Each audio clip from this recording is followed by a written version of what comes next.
Hey guys, what is going on? My name is Memento and welcome to another Warframe video. We're gonna finish up Oberon Prime access with Silva and Aegis Prime. So let's get into it, shall we? Now, as always, I'll leave a link in the description to the Reddit post that I used, which is basically a cheat sheet that has the drop tables for Oberon Prime, Silva Prime, and Silva and Aegis Prime. So if you want to click on the link in the description and have something for reference, if you're still farming for it, you can go ahead and do that. As well as I'll leave something on the screen, the drop table for Silva and Aegis Prime, so if you still need to farm for it, you can pause the video and take a look at that. So yeah. With that all out of the way, let's get into the aesthetics of Silva and Aegis Prime. And I always like to look at aesthetics first, because aesthetics do give a first impression, and I have to say, the Silva and Aegis Prime doesn't look bad. It's actually pretty badass looking. However, compared to the original Silva and Aegis, it doesn't look as good in my opinion.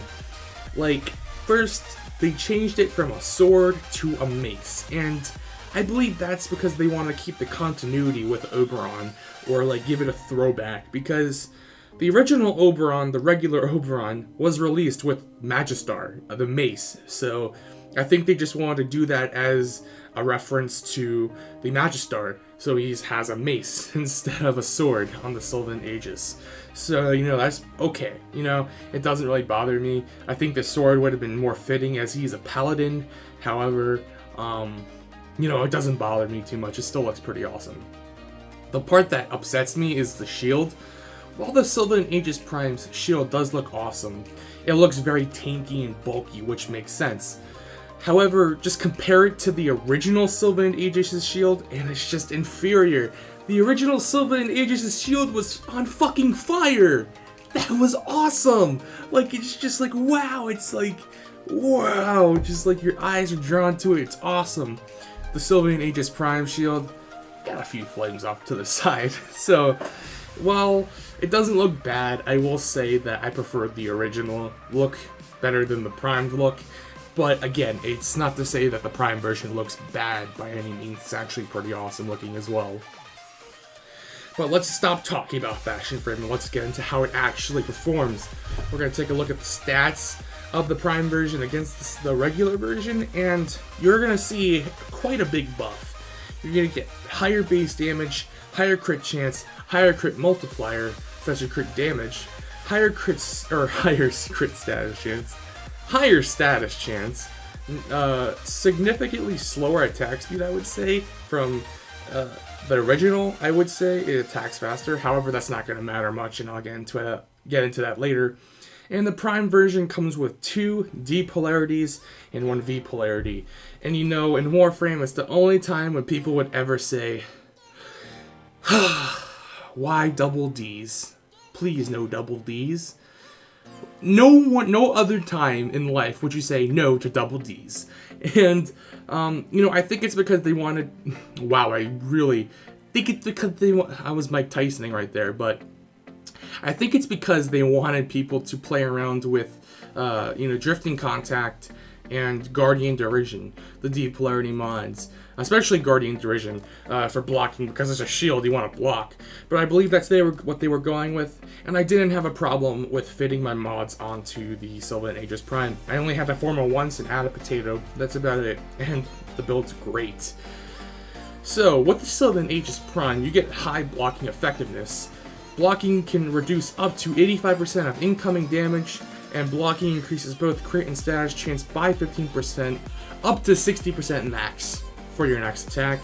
Your ground finishers are guaranteed to inflict a status proc, and there's an AoE knockback on your ground slam. So it's all pretty awesome. This weapon's really fun. You're blocking, you're not getting hurt too much, especially on Oberon. You're tanking, you're not taking like any damage at all. You can basically just stand up to a heavy gunner that's like a level 100, just sit there, just like, yeah, you can't penetrate this defense, and then just destroy him afterwards, which is pretty awesome.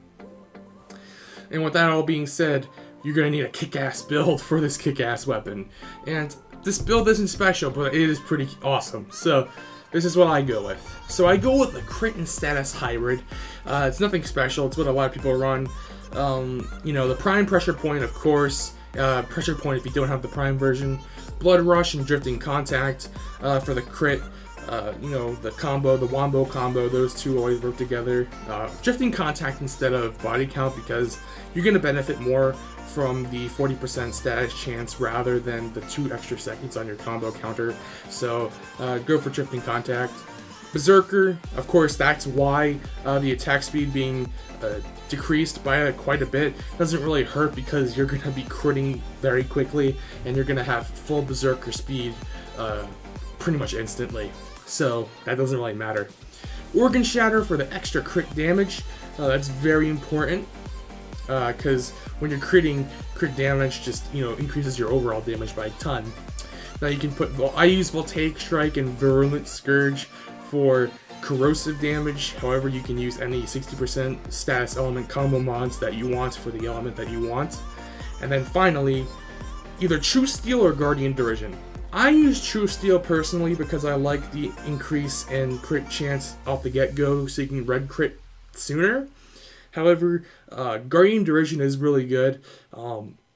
I actually do like Guardian Derision and it matches the D polarity. So if you don't want to have an extra forma, Guardian Derision will probably be the better choice if you want a 0 forma build. I'm not sure the numbers on that, but you know, you can do that in Warframe Builder or whatever. But that's my build. So, with all that being said, how is the Silva and Aegis Prime? Well, it's fucking awesome. If I didn't, you know, make that clear enough, it is amazing.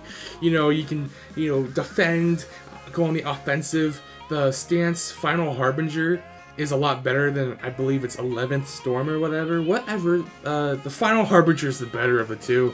It's a lot more fluid, and the close quarters combat isn't really much of a, you know, issue for me. Because we all know from the Eleventh Prime video that I have issues with close quarter combat and I just suck at it. However, the Final Harbinger mod is very fluid, has a great range to it, and I don't have a problem with it. So there's literally no downside, I believe, to this weapon besides, you know, being a sword and shield weapon. Like, I don't know, like, it's amazing. But I will say, if you are using the other stance, you're gonna have a kind of shitty time. Get Final Harbinger with this weapon, that's the only thing I could say. The Avenging Truth augment, it's not that practical in my opinion, because it affects charge attacks, and that's not really viable in my opinion. Charge attacks need a huge rework. You would only really equip it for the truth effect. However, you're going to be wasting a mod slot for the truth effect, which isn't even that great to begin with. Like, it's great to have the truth effect, of course. However, that's all you're going to be really getting is the truth effect, so I don't really see the point. But if you do want to use it, because I do have the Avenging Truth augment, if you do want to use it with Guardian Derision because, you know, it helps you with the blocking. You know, enemies will target you, you'll draw aggro. So, you know, there you go. Like, I don't know what else to say. Like, Avenging Truth isn't that great. They're going to need to rework charge attacks if they want it to actually be viable. And it's a great, honestly a great melee for Oberon Prime, since Oberon Prime, again, just got a like more tanky feel to himself. The damage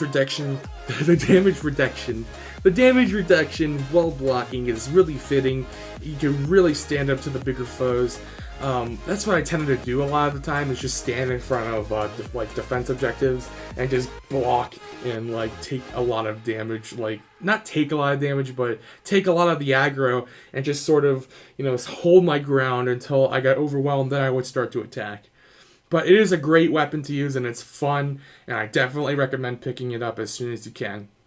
But anyways, guys, until next time, as always, my name is Memento. Thank you for watching, and I am signing out.